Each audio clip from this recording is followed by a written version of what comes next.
2 jajci sta manj od 4. 6 jajc pa je največ. To ti reporter Milan. Od krivice do resnice.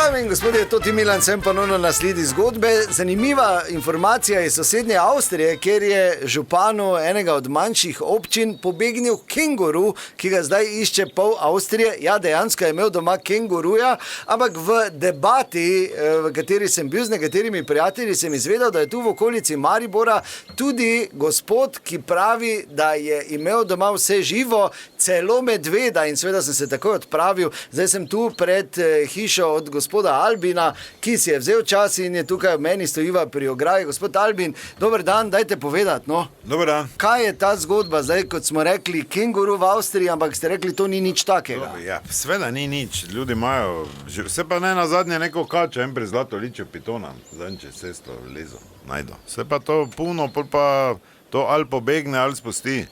Vse da veš, Butli imel kenguruja, pa nizko ograjo. Zdaj, kaj bo kenguru? Kenguru je rig več salto nazaj naredil, pa je prek bil. Valjda mu je bilo tečno. Si za nobeni hodo boksa z njima, kaj pač no, vse eno. Ni, mi imamo tu primer taki, ki je čist življenjski, kaj se v hiši zgodi. Baba je rezala sir, Emmentaler, ko ima trdi rob, gledala fotra, ki je bil mesar, veš, ko je šnitno od začetka meso, pa z nožem, hop, desno gib bek in je tak hotla se kao frajerko narediti in je veliki kos sira padel zadaj za stalažo.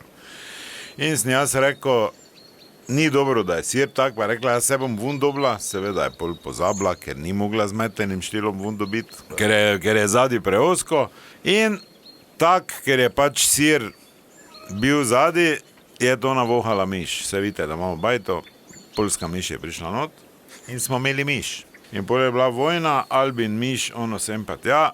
Sosedova mačka, ki je Lena sicer, pa leži na soncu, je čula galamo in je verjetno zavohala, da imamo miš in je prišla k nam. In tako smo imeli delno mačko, dok ni miši požerla, ne. In pol je mačka pri nas ostala, ker mislila, glej, svije imajo tak miši, ne, tam pri nas ni nič. In je mačko šakal na voho.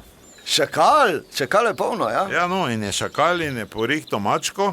In zdaj je šakal ostal, zdaj ni bil tako mačka na našem dvorišču, pač vuni pri ograji je bil, ker je mislil, glej, tu lepo bom, vmes grem malo, pa hojim jesem. Nekaj cajt je bil šakal, pol se je volk čutil ogroženega, ki tu pač nekje živi v zgornjih očah. Volk? Volk, ja, in je volk šakala ne porihto, ampak pregnal. Tako da je volk bil tam, te glasovi so prišli do medveda, manjšega medveda tu v Pohorju. Tako rekoč pritlikavega, zdaj ne vem, kakva sorta, to ni neki medved. Pritlikavi? No, manjši medved, ki se je v našem bazenu tu kopal. Pa žena, ki ima 3 panje, je med vun cukno, pa sem rekel, je vršičke. Smo imeli na soncu, pa sem jaz gor šnop zvil, to je tudi po malem pil. In tako smo imeli medveda 2 tedna, ki je shodil, občasno se je skupal, malo meda po lizu, ampak pač domačega se je poskupal. Albin! Kaj? S kom se meniš? Ja, tu z novinarom. Ljubi Bog, Albin, doktor ti je rekel, ne meni se z nobenim. Zakaj pa ne bi smel? Na tabletah, jaz se ne ve, če je res, ali kaj si jim govoril? Je to zgodba za medveda, je Ljubi Bog, pa ne spet not pridi, ker moraš tableta vzeti pa jest, moraš Ne, nekaj. tablete več jemo. Pridi, Albin, pridi, medo je že not bo ta skupapala. A not je medved, lahko priješ pogledat. Ne rabite vi hoditi v redu, Dobro, je bomo hvala sam lepa, pridi, pardon. Albin, pridi. Pa ga nisem prej videl. Zdaj je prišel, ja. Dobro, to je bila še ena zgodba, raziskoval sem jo, to ti Milan, od krivice do resnice. Srečno, Albin!